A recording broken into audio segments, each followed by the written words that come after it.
Welcome दोस्तों, मैं हूं आपका अपना एडवोकेट जितेंद्र और आज के वीडियो के अंदर मैं आपको बताने वाला हूं माननीय सुप्रीम कोर्ट का एक बहुत ही महत्वपूर्ण ऐतिहासिक फैसला।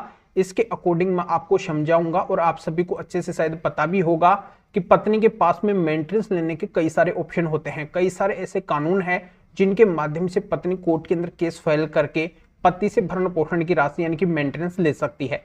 जैसे पत्नी 125 सीआरपी से मेंटेनेंस का केस कर सकती है। अभी जो नया कानून आया है उसके अंदर इस सेक्शन को अभी बदल दिया गया है, इस कानून को बदल दिया गया है। इसका नाम हो गया है BNSS 144। तो इसका केस पत्नी कर सकती है पति के ऊपर मेंटेनेंस लेने के लिए। दूसरा, पत्नी HMA सेक्शन 24 का केस कर सकती है, या फिर पत्नी DV एक्ट के अकॉर्डिंग भी पति से मेंटेनेंस ले सकती है, या फिर पत्नी परमानेंट एलिमनी या फिर एलिमनी के लिए भी है जो केस फाइल कर सकती है।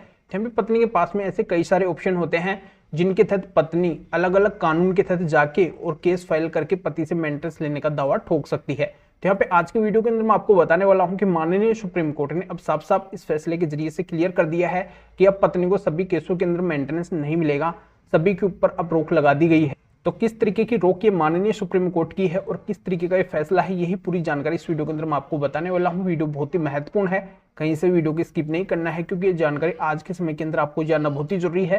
क्योंकि आप अगर जूझ रहे हैं पत्नी के झूठे केसों से, मेंटेनेंस के केसों से, उनके अंदर अगर आप पत्नी को मेंटेनेंस नहीं देना चाहते हैं तो जजमेंट आपकी बहुत ज्यादा हेल्प करेगा।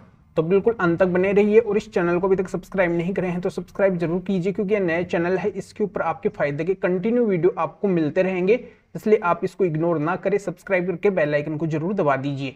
तो चलिए शुरू करते हैं। तो दोस्तों, आपको पता है कि पत्नी क्या करती है कि पति से जैसे ही अलग होती है तो अपने मायके के अंदर जाती है तो और केसों के ऊपर ज्यादा ध्यान नहीं देती है। उसको एडवाइस मिलती है अपने मायके वालों से या फिर साइडली लोगों से कि तेरे को तेरे पति के ऊपर खर्चे का केस फाइल करना चाहिए, तेरे को उनसे खर्चा लेना चाहिए, और जब तेरा खर्चा तेरे को मिलने लग जाएगा फिर तेरे को कोई भी टेंशन की बात नहीं है, तेरे को खर्चा तो मिलता ही रहेगा। फिर वो साइडली और भी केस है जो चलते रहेंगे। जब पत्नी के द्वारा एक साथ वैसे तो कई केस फाइल किए जाते हैं, जैसे झूठा डोरी का भी फाइल कर दिया जाता है। मैं उनकी बात नहीं कर रहा हूं जिनके साथ में रियल में ऐसी घटना होती है, यानी कि जिनका मकसद गलत होता है, गलत तरीके से वो पति लोगों से पैसा लेना चाहती है, मैं उनकी बात कर रहा हूं। तो वो क्या करती है, डोरी का केस झूठा कर देती है, मेंटेनेंस का केस झूठा कर देती है, DV का केस झूठा कर देती है, अन्य और भी कई सारे झूठे केस कर देती है। तो इन सारे केसों के बीच में एक सबसे हावी केस होता है, वो होता है मेंटेनेंस का केस, यानी कि भरण पोषण का केस। यानी कि पति को केवल मेंटेनेंस के अंदर ही सबसे ज्यादा प्रॉब्लम होती है, दिक्कत आती है, क्योंकि पत्नी जब भी मेंटेनेंस का केस करती है तो उसके अंदर पति की ज्यादा कुछ कोर्ट सुनती नहीं है और पति के ऊपर मेंटेनेंस लगा देती है। अब आपको पता होगा कि मेंटेनेंस भी दो तरीके का होता है, एक तो होता है इंटरिम मेंटेनेंस और दूसरा होता है फाइनल मेंटेनेंस। यानी कि पत्नी के द्वारा जैसे ही कोर्ट के अंदर मेंटेनेंस केस अप्लाई किया जाता है तो उसके अंदर पत्नी क्या करती है, इंटरिम मेंटेनेंस के लिए एक एप्लीकेशन लगा देती है।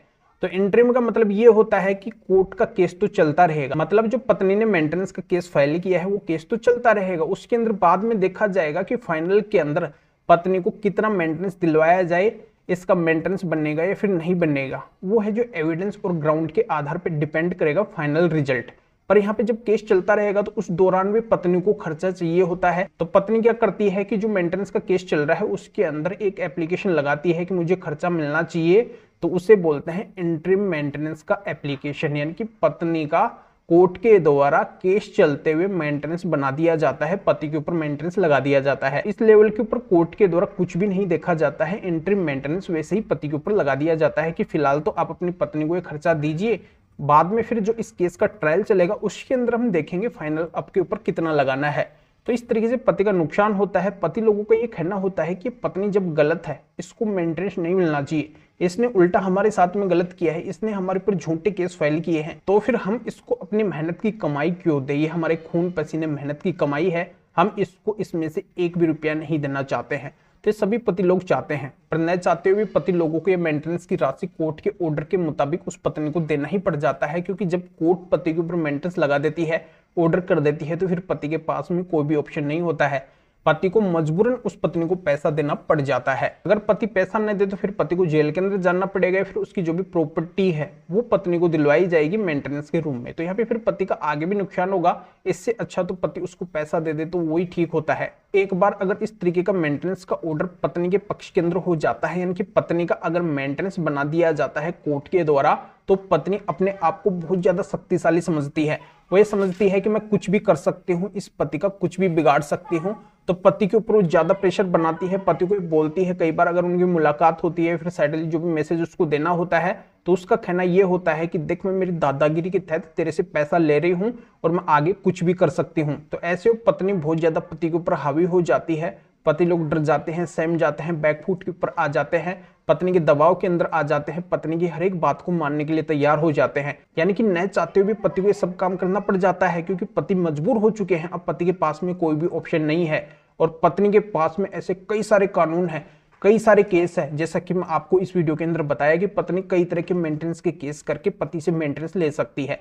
माननीय सुप्रीम कोर्ट ने भी ये पाया है कि आजकल पत्नी के द्वारा बिना वजह के झूठे केस करके पति लोगों को परेशान किया जा रहा है, उनसे मेंटेनेंस लिया जा रहा है, उनके ऊपर दबाव डाला जा रहा है। तो पति पक्ष का साथ देते हुए माननीय सुप्रीम कोर्ट ने क्लियर कर दिया है कि पत्नी के पास में वैसे कई सारे कानून हैं, कई सारे अधिकार हैं, जिनके तहत तो पति के ऊपर मेंटेनेंस का केस कर सकती है। पर यहाँ पे अब पत्नी सभी केसों के अंदर पति से मेंटेनेंस नहीं ले सकती है। यानी कि अगर पत्नी को एक केस के अंदर अगर इतनी राशि मिल रही है भरण पोषण की, मेंटेनेंस की, जिससे वो अपना गुजारा कर सकती है, तो फिर वो पत्नी दूसरे केसों के अंदर जाके, यानी कि दूसरे कानून के तहत पति से मेंटेनेंस का दावा नहीं कर सकती है, मेंटेनेंस नहीं ले सकती है। यानी कि अगर पत्नी को एक केस के अंदर उपयुक्त मेंटेनेंस मिल रहा है तो केवल एक केस के अंदर मिलेगा, सभी केसों के अंदर पत्नी को मेंटेनेंस की राशि नहीं मिलेगी। मतलब और मेंटेनेंस के केस पति के ऊपर नहीं चल सकते हैं, उन केसों के अंदर पत्नी पति से मेंटेनेंस नहीं ले सकती है। तो इस फैसले से माननीय सुप्रीम कोर्ट ने काफी हद तक पति की चिंता को, टेंशन को दूर कर दिया है। जहां पे पति को हर केस के अंदर जब पत्नी को मेंटेनेंस देना पड़ता था, पर अब इससे छुटकारा मिल गया है। केवल एक केस के अंदर ही पत्नी को मेंटेनेंस देना पड़ेगा, सभी केसों के अंदर नहीं देना पड़ेगा। तो बहुत ही महत्वपूर्ण माननीय सुप्रीम कोर्ट का फैसला है, जजमेंट है। इसका लिंक आपको इस वीडियो के डिस्क्रिप्शन के अंदर मिल जाएगा। तो दोस्तों, इस मैटर या फिर और किसी भी कानूनी मैटर में अगर आप मेरे से अधिक जानकारी लेना चाहते हैं, मेरे से फोन के ऊपर बात करना चाहते हैं, तो इस व्हाट्सएप नंबर के ऊपर व्हाट्सएप पे मैसेज करके अपॉइंटमेंट बुक करवा के डायरेक्टली आप मेरे से कॉल के ऊपर बात कर सकते हैं। अपनी हर तरह की कानूनी समस्या का समाधान मेरे से जान सकते हैं। तो अभी आप इस वीडियो को लाइक कर दीजिए और शेयर भी कर दीजिए, जो और लोगों तक भी जानकारी पहुंच सके। तो वीडियो देखने के लिए आप सभी का बहुत बहुत धन्यवाद।